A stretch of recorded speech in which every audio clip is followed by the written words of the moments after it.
Um feliz sábado a todos e a todas. Gostaríamos de mais uma vez agradecer a você por participar do nosso canal, de interagir conosco, mas mais uma vez também eu gostaria de lhe pedir que você clique aí o sininho para que você seja notificado das novidades e, acima de tudo, você compartilhar com seus amigos, com suas amigas, com seus parentes, para que assim nós tenhamos um canal mais interativo. E que Deus continue abençoando a minha vida, a sua vida.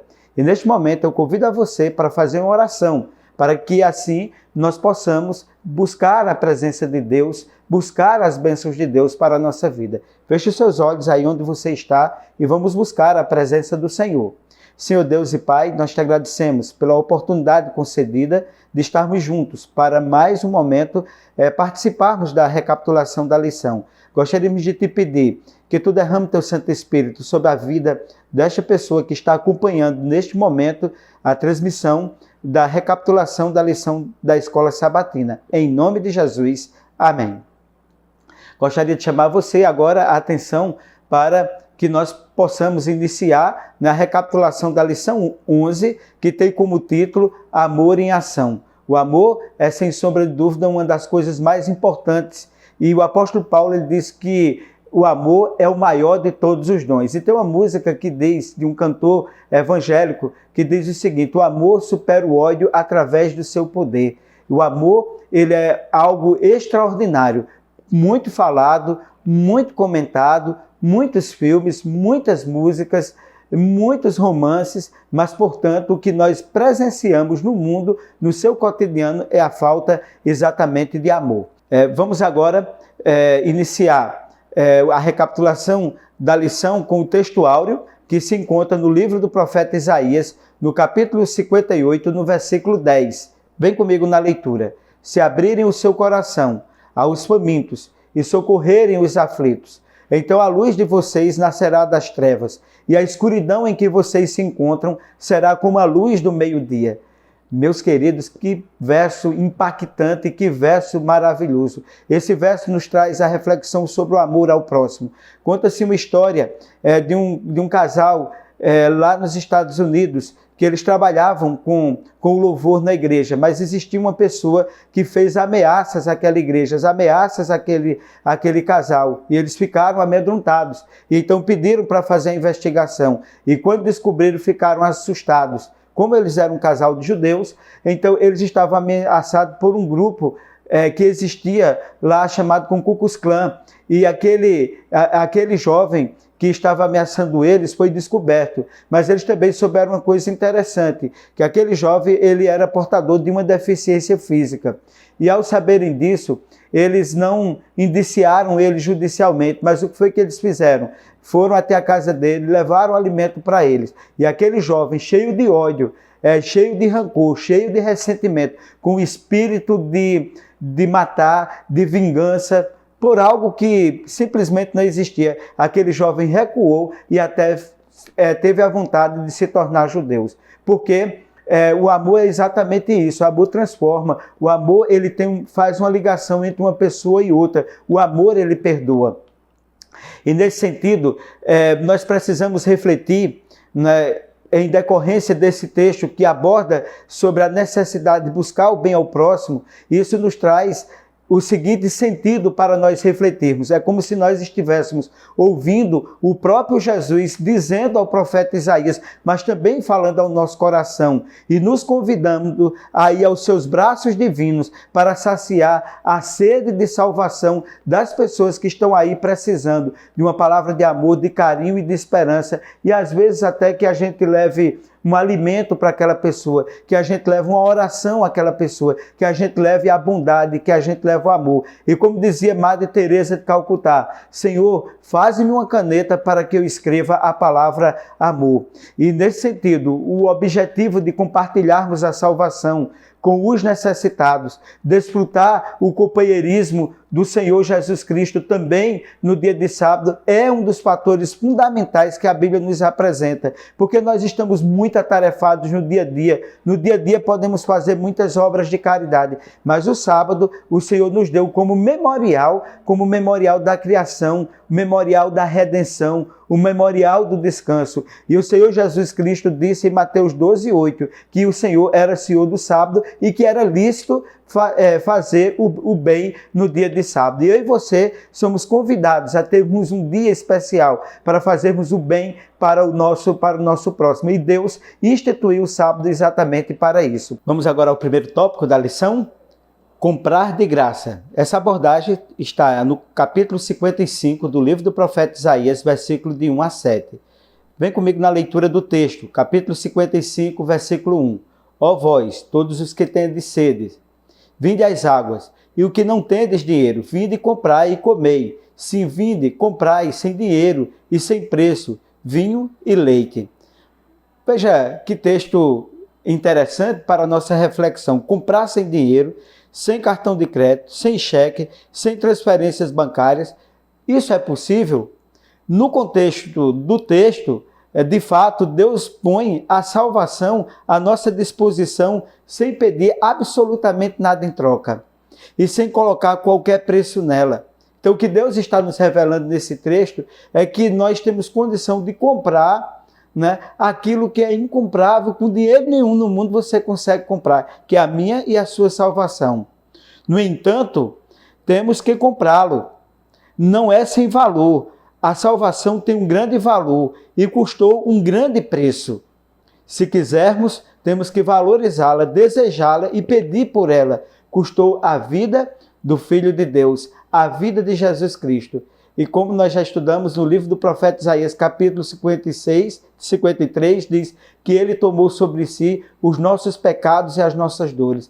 Ele comprou e ele está nos dando de graça. Ele diz no texto que nós lemos, capítulo 55, verso 1, vinde e comprai, bebei, não tem preço, não tem valor. O valor da salvação está exatamente no sangue de Jesus derramado na cruz do Calvário. Entrega teu caminho a Ele. Entrega o teu caminho a Ele, confia nele e o mais Ele fará. Vamos agora à primeira pergunta. Qual foi o preço da nossa salvação? Assinale a alternativa correta. Letra A, prata e ouro. Letra B, o precioso sangue do Cordeiro de Deus, Jesus Cristo. Qual a resposta correta? Letra B, parabéns, é essa a resposta correta. Foi o precioso sangue do nosso Senhor Jesus Cristo. Vamos agora ao segundo tópico, pensamentos e caminhos elevados. Capítulo 55, do versículo 6 até o versículo 13, é exatamente a abordagem a ser apresentada. E no versículo 9 diz, assim os meus caminhos, eles são mais altos do que os vossos caminhos, e os meus pensamentos mais altos do que os vossos pensamentos. Meus queridos, que coisa maravilhosa. Nós temos um Deus que está acima de todas as coisas, acima de tudo. Ele é onisciente, onipresente e onipotente. Esses são os atributos de Deus. E, portanto, nossa mente não pode compreender os mistérios da salvação.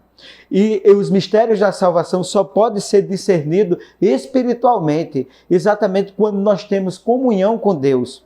E por essa razão, Deus nos dá o conhecimento necessário para entender os fundamentos da educação, aquilo que é necessário para a minha e para a sua salvação.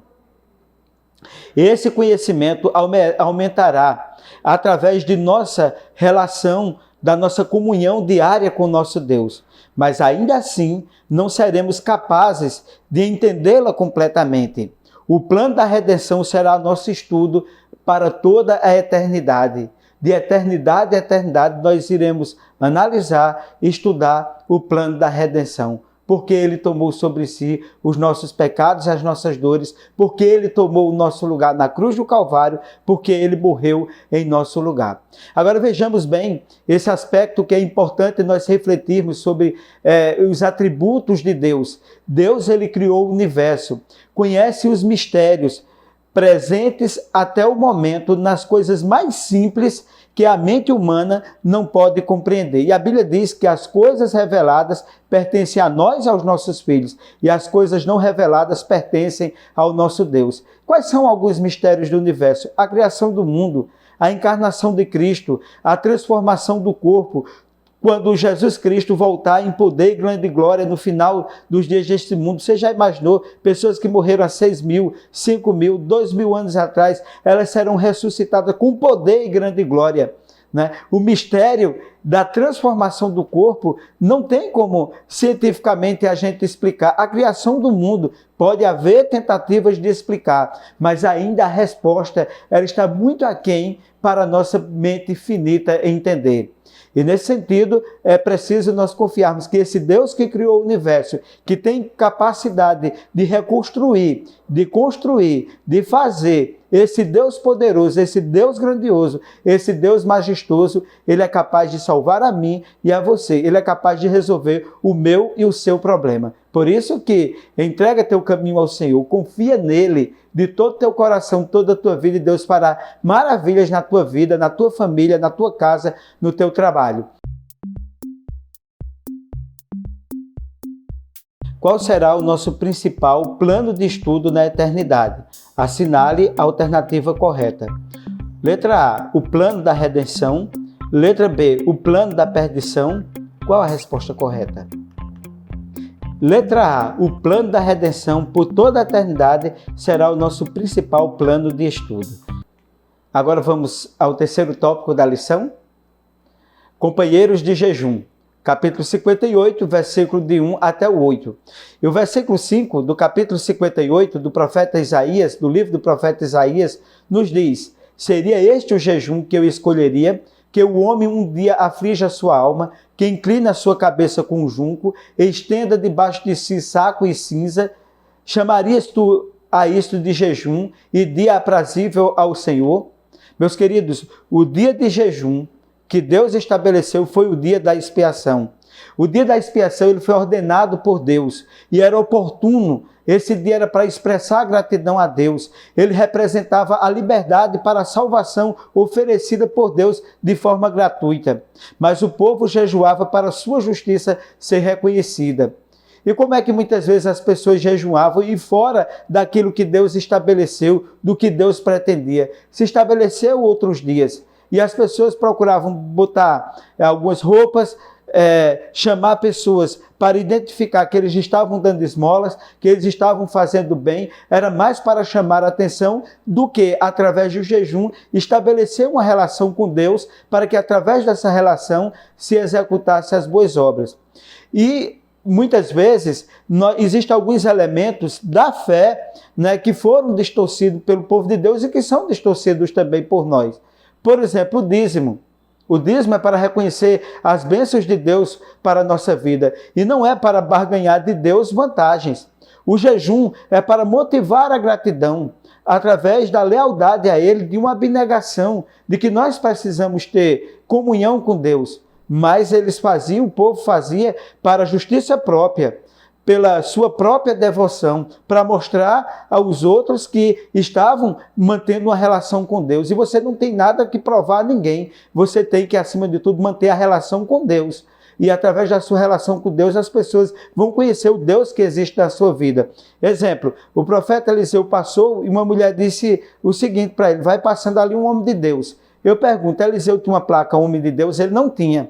Mas ele tinha uma vida de comunhão com Deus que se expressava nas suas obras, que se expressava no seu relacionamento com as pessoas, que se demonstrava na sua devoção, seu modo de falar, no seu modo de vestir, na amorosidade, no carinho que ele demonstrava para as pessoas. Outra coisa também, as boas obras. As boas obras é para demonstrar obediência como fruto da salvação. Você ajudar o próximo, você dar uma feira a uma pessoa, você abraçar, orar por uma pessoa, fazer caridade, não é para você se amostrar, não é para você se salvar que você vai fazer, mas você faz isso porque você é salvo. E as boas obras, elas não existem para salvar, ela não salva. Nós praticamos boas obras não para nos salvar, mas praticamos porque nós somos salvos em Cristo Jesus. Aí nós praticamos boas obras. Agora tem muita gente que faz para se amostrar. Infelizmente isso acontece. Para Deus não tem nenhum valor, porque isso deve ser feito de um coração amoroso, de um coração que exatamente está expressando aquilo que Deus fez na vida.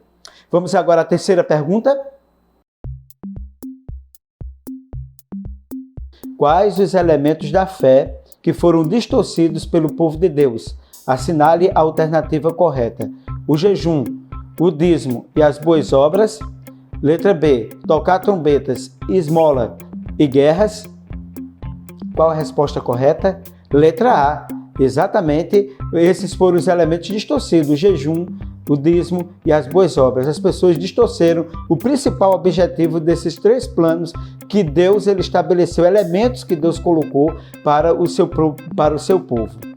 Vamos agora ao quarto tópico, jejum para contendas. E o capítulo 58 de Isaías, versículo 5, mais uma vez, seria esse o jejum que eu escolheria, que o homem um dia aflige a sua alma, que inclina a sua cabeça como junco, que estenda debaixo de si saco de cinza. Chamarias tu a isto jejum e dia aprazível ao Senhor? Meus queridos, o dia da expiação foi o único dia que Deus ele estabeleceu como dia de jejum. Por isso foi chamado o jejum. Os outros jejuns diários ou semanais que eram feitos pelo povo de Deus foram adicionados mais tarde, mas Deus estabeleceu um dia, que era o dia da expiação. E não foram esses outros dias acrescentados exigidos por Deus. E nem receberam a aprovação de Deus. E está lá no livro do profeta Zacarias, no capítulo 7, versículo 3 até o versículo 2. Deus recusando essa forma de jejum que é somente para aparecer, para chamar a atenção, chamar uma banda de música e mostrar que você fez um ato de misericórdia ou que você está jejuando. De maneira nenhuma. O que é que acontece? Que as pessoas esperavam receber a aprovação divina para o jejum. No entanto, eles receberam uma resposta inesperada de Deus. Não jejueis como hoje, para fazer ouvir a vossa voz no alto. Não, Deus não está precisando que a gente grite, que a gente faça um jejum apenas para que a gente se apareça e Deus, ele nos verificar de baixo. Não precisamos disso. Eu já disse, Deus é onisciente, onipresente e onipotente. Faça para você ter comunhão, faça para que você esteja mais próximo de Deus, para que sua vida reflita aquilo que Deus fez em sua vida. Ah, meu querido, quando assim nós fazemos, quando assim nós realizamos, fazer o bem ao próximo vai ser algo natural.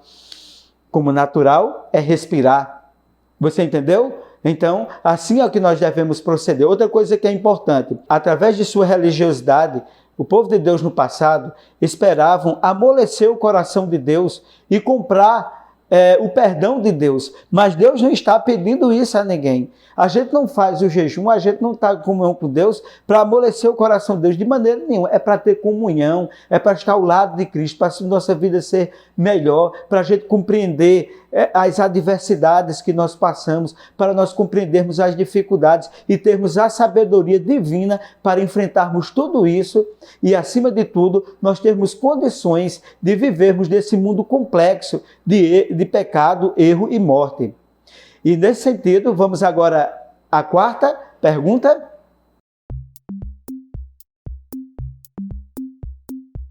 Qual o dia de jejum ordenado por Deus no Antigo Testamento? Assinale a alternativa correta. Vamos lá? Letra A, o dia da expiação. Letra B, o dia de Pentecostes. Letra A, o dia da expiação foi o dia que Deus estabeleceu como o dia do jejum ordenado por ele. Os outros dias foram criação do homem. Vamos agora ao quinto e último tópico. Um tempo para nós. No capítulo 58, versículo 13 e 14, veja o que nos diz o texto sagrado. Se desviares o teu pé do sábado, de fazeres a tua própria vontade no meu santo dia, e chamares ao sábado deleitoso, e santo dia do Senhor, digno de honra, e o honrares, não seguindo os teus caminhos, nem pretendendo fazer a tua própria vontade, nem falares as tuas próprias palavras, então te deleitarás no Senhor, e te farei cavalgar sobre as alturas da terra, e te sustentarei com a herança do teu pai Jacó, porque a boca do Senhor disse. Se você observou, pegando do final do versículo que nós acabamos de ler, ele diz o seguinte: a boca do Senhor disse. O que é que ele está nos chamando? O que é que ele está nos convidando nesse texto? A fazermos do sábado uma bênção para a nossa vida. A fazermos do sábado uma bênção para o nosso próximo. A fazermos do sábado aquilo que Deus fez. Em Gênesis capítulo 2, versículo de 1 a 3, diz que Deus abençoou, santificou e descansou no dia de sábado. E Jesus, ele tinha por costume, no livro do capítulo 4, verso 16 de Lucas diz que era o costume de Jesus ir na sinagoga no dia de sábado. E Jesus ensinou nos evangelhos, é lícito fazer o bem do sábado. E Jesus também disse que no sábado, ele disse que era, além de ser lícito fazer o bem no sábado, ele disse uma coisa importante, que o sábado foi feito por causa do homem. E se o sábado foi feito por causa do homem, Deus estabeleceu não para que fosse um fardo na nossa vida, mas que fosse uma bênção na nossa vida. Porque Ele é o Criador, Ele é o mantenedor, Ele é o nosso Salvador. E Ele sabe muito bem que o nosso corpo precisa de um dia de descanso. Nós não somos uma máquina para trabalhar continuamente. Agora, não é o dia que eu escolho, não é o dia que eu quero, mas é o dia que Deus estabeleceu, é o dia que Deus criou, é o dia que Deus Ele colocou como memorial da criação. E lembremos de uma coisa, eu e você, nós somos criaturas de Deus, fomos feitos pelas mãos de Deus, e Deus exatamente por nos fazer, por nos idealizar, por nos criar a sua imagem e a sua semelhança, Ele disse, está aqui, eu estou colocando um memorial para que você nunca esqueça que eu sou o Senhor, o teu Criador. E meus queridos, isso é extremamente importante para que nós conheçamos o valor dessas coisas. E o texto é muito claro em dizer que a gente não deve falar as nossas próprias palavras, que a gente não deve seguir os nossos próprios caminhos, mas que seja um dia em que nós venhamos reverenciar o Senhor, aceitá-lo, buscarmos descanso físico e descanso espiritual.